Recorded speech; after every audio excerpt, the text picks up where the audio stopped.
Assalamualaikum class. Today we are going to discuss about the 13th lecture which is the structure of nephron. Class आप जानते हैं कि हमने start किया हुआ था यूरिनरी सिस्टम. हमने उसके अंदर जो है यूरिनरी स्ट्रक्चर देखा जो कि किडनी होता है, यानी आपके पास एक ऑर्गन है सेपरेट जो एक्सक्रीशन का काम करता है. आज हमने उसके अंदर जो यूनिट प्रेजेंट होते हैं जो असल में यूरिन बनाते हैं उनके अबाउट पढ़ना है. तो उसमें आपके पास है कि नेफ्रॉन क्या चीज़ है class. Nephron basically is the structural and functional unit of kidney. Class structural and functional unit का मतलब ये होता है कि आपके पास जितना भी यूरिन का काम है बनाना है, उसने उसके अंदर से जो चीज़ें अब्जॉर्ब करने वाली हैं वो करवाता है और फाइनली आपको यूरिन बना के जो है वो देता है, और जिसकी वजह से आपके पास ब्लैडर से और फिर यूरेथ्रा आपने पढ़ा था वहाँ से जो है वो बॉडी से रिमूव होती है. तो class you can define as that nephron is the structural and functional unit of kidney. एक चीज़ आपको जो मिक्सअप होती है, एक चीज़ इसके साथ सेम वर्ड जो है वो आपके एक और वर्ड है जिसको आप बोलते हैं न्यूरॉन. ठीक है, neuron and nephron are two different things. ठीक है, two different units of two different systems. तो इसमें ये है कि आपके पास जो नेफ्रॉन है वो किडनी का स्ट्रक्चरल फंक्शनल यूनिट है. इन you can say the neuron. ठीक है, न्यूरॉन क्या होगा, ये स्ट्रक्चरल और फंक्शनल यूनिट होता है आपके पास नर्वस सिस्टम का क्लास. ठीक है, नर्वस सिस्टम के अंदर जो फंक्शन करेगा, जो स्ट्रक्चर होता है प्रेजेंट होता है, जिसने काम करना है वो आपके पास न्यूरॉन है. But in case of kidney there is nephron. Class nephron की जब हम बात करते हैं तो आपके पास नेफ्रॉन दो तरह के होते हैं, यानी जो किडनी के यूनिट हैं वो टू टाइप्स के हैं. टाइप्स की जब हम बात करते हैं तो आपके पास एक जो टाइप है उसकी वो आपके पास है कॉर्टिकल नेफ्रॉन और जेक्स्ट्रा मेडुलरी नेफ्रॉन. ठीक है, अब क्लास इन दोनों के अंदर क्या डिफरेंस है, हम इनको अलग अलग प्लेस क्यों करते हैं, वो इसलिए है कि ये जो आपको नजर आ रहा है लूप ऑफ हेनले, ठीक है, इस लूप ऑफ हेनले का एक्सटेंशन हो जाता है जब इसके मेडुलरी पार्ट में. आपको पता है किडनी के दो पार्ट्स हैं, एक कॉर्टेक्स है जो बाहर वाला होता है रीजन, ठीक है, कॉर्टेक्स, और दूसरा क्या चीज है ये मेडुला. इनर जो होता है वो मेडुला है और जो बाहर है वो कॉर्टेक्स होता है. जो नेफ्रॉन सिर्फ और सिर्फ कॉर्टेक्स के अंदर प्रेजेंट होते हैं उनको आप बोलते हैं कॉर्टिकल नेफ्रॉन. ठीक है, और जिनका लूप ऑफ हेनले यानी उनका एक्सटेंड हो जाता है पोर्शन किस साइड पे, उसके मेडुलरी रीजन में, तो उसको आप क्या बोलते हैं, juxtamedullary nephron. Class you can see here that one nephron that is present in only in the cortex is cortical nephron, while in case that is extended loop उसका जो है वो किस तरफ एक्सटेंड हो जाता है, उसके मेडुला की तरफ. ये आप देख रहे हैं एक लूप है, ठीक है, ये एक्सटेंड हो गया तो उसके साथ जो एक्सटेंशन है कलेक्टिंग डक्ट के साथ, वो जो लूप है उसका एक्सटेंड होने की वजह से वो किस पोर्शन में एक्सटेंड हो रहा है, मेडुला की तरफ. इसलिए उस नेफ्रॉन को आप सेकेंड टाइप को क्या नेम देते हैं, जेक्स्ट्रा मेडुलरी नेफ्रॉन. इनकी लोकेशन की बेस पे हम इन नेफ्रॉन को दो डिफरेंट टाइप्स के अंदर डिवाइड करते हैं.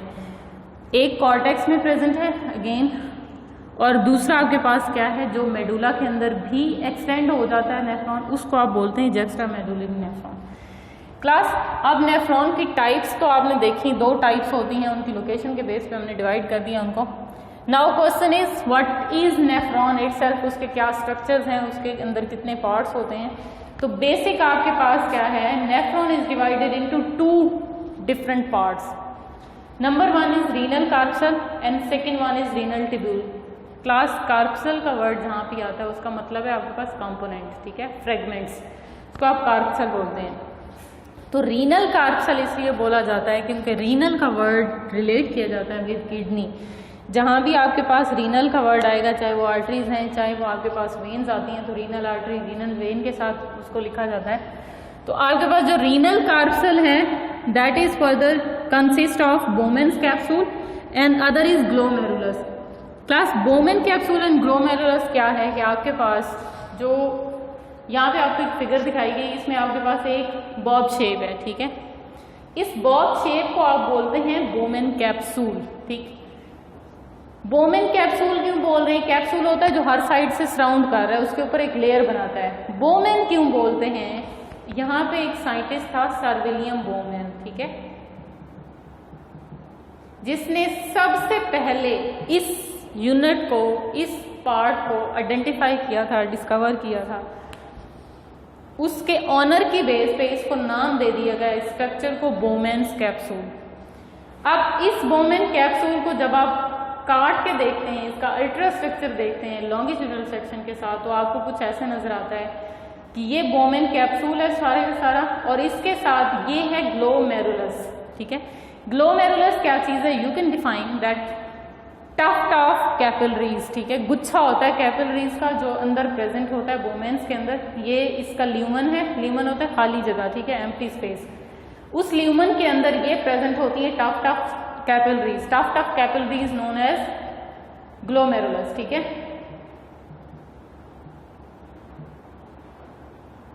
अब इस ग्लोमेरुलस के साथ यहाँ पे आपको दो जो है वो रेड कलर के ट्यूब्यूल नजर आ रहे हैं। ये वो ट्यूब्यूल्स हैं यानी आर्टरीज हैं। एक आर्टरी वो होती है जो रीनल यानी किडनी की तरफ ब्लड लेके आती है, और एक आर्टरी वो होती है जो किडनी से वापस ब्लड लेके जा रही है। यानी एक ब्लड होगा रॉ ब्लड, रॉ ब्लड का मतलब उसके अंदर जितना भी वेस्ट प्रेजेंट है वो मौजूद होगा, और जब वो साफ हो जाता है तो वो दूसरी अपनी आर्टरी के साथ जो है वो यानी इस आर्टरी के साथ बाहर पूरी बॉडी की तरफ वापस चला जाएगा। अब जो ब्लड इसकी तरफ आ रहा होता है उसको हम बोलते हैं एफरेंट, यानी ऐसी आर्टरी जिसने ब्लड डिलीवर करना है टू किडनी वो एफरेंट आर्टरी, और जिसने ब्लड को वापस लेके जाना है वो आपके पास कौन सी होगी? इफरेंट।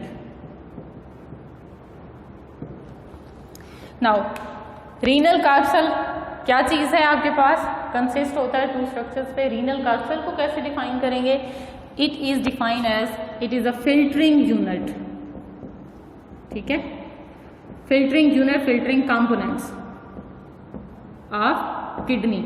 इन जो रीनल कार्सल है यानी बोमेन कैप्सूल और ग्लोमेरुलस है, इसने क्या करना है? आपके ब्लड को फिल्टर करना है। Now class second part of the nephron is renal tubule.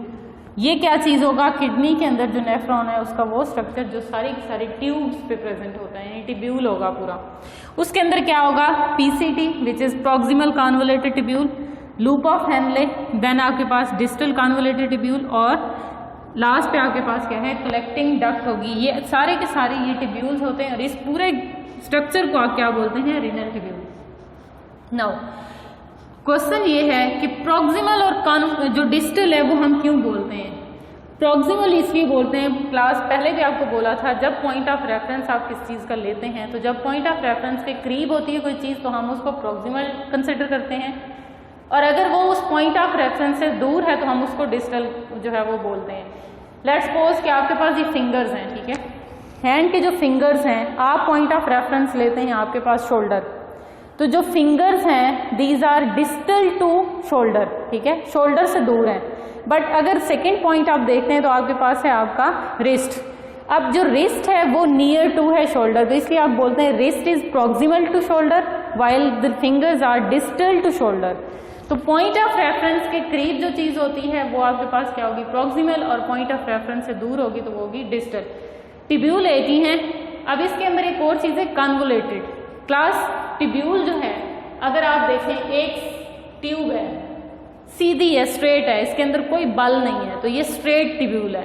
लेकिन जब इसी ट्यूब्यूल के अंदर आपके पास इसका सरफेस एरिया बढ़ाने के लिए हम इस ट्यूब के लेंथ भी बढ़ा देते हैं, और उस जगह के अंदर जहाँ पे प्रेजेंट है वहां पे वो आ नहीं सकती पूरी, उसके अंदर हम बल दे देते हैं। तो जब उसके अंदर किसी चीज के अंदर बल आ जाते हैं, कन्वल्जन्स आ जाती हैं, उसको हम बोलते हैं कन्वल्जन। इसलिए हम इस ट्यूब्यूल को जो पहले होगी उसके अंदर भी बल होते हैं, इसलिए उसको हम बोलते हैं कन्वोलेटेड। और जो डिस्टल पे ट्यूब्यूल प्रेजेंट है, डिस्टेंस पे है, उसको आप क्या बोलते हैं? Distal convoluted tubule. उसके बाद आपके पास आता है loop of Henley. Loop of Henley क्या चीज होती है क्लास? ये लूप है, एक्सटेंडेड ट्यूब्यूल होता है, और इस ट्यूब्यूल को किसने आइडेंटिफाई किया था? हेनले साइंटिस्ट ने, और जिसकी वजह से इसको नेम दिया गया आपके पास लूप ऑफ हेनले। प्लस यहाँ पे आपके पास किडनी का स्ट्रक्चर जो है वो शो किया गया है। इस किडनी के स्ट्रक्चर को इसलिए बनाया गया है ताकि आपको इसका अल्ट्रा स्ट्रक्चर, इसका फिल्टरिंग यूनिट दिखाया जा सके। इसके अंदर आप देखिए किडनी है, किडनी के 2 पोर्शन है, कॉर्टेक्स और मेडुला। अब कॉर्टेक्स के अंदर जो नेफ्रॉन होंगे वो कॉर्टिकल, ये आपको पहले बताया, और जिसका एक्सटेंडेड पोर्शन होगा मेडुला की तरफ वो होगा जक्स्टा मेडुलरी। अगर आप नेफ्रॉन का अल्ट्रा स्ट्रक्चर देखते हैं तो यहाँ पे आपके पास ये आपको एक ड्रॉ किया गया स्ट्रक्चर, जिसमें ये जो यूनिट है यानी Bowman capsule plus glomerulus is known as renal corpuscle. ये आपके पास ग्लोमेरुलस है और ये बोमेन कैप्सूल है।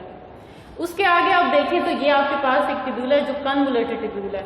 कन्वोलेटेड टिब्यूल इसलिए बोला रहा है, इसके अंदर कन्वर्जन है, इसके अंदर बल है। प्रॉक्सिमल कन्वोलेटेड टिब्यूल है which now here point of reference is renal corpuscle.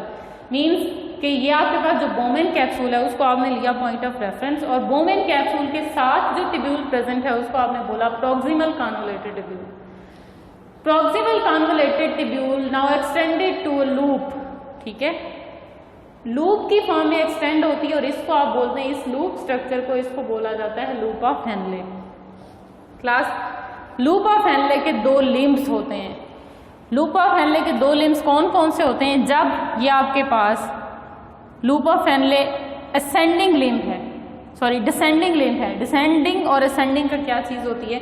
जब भी कोई चीज बड़े से छोटे की तरफ यानी from high region to low region move कर रही है, हम अरेंजमेंट करते हैं तो उसको हम बोलते हैं डिसेंड हो रही है, गिर रही है, ठीक है।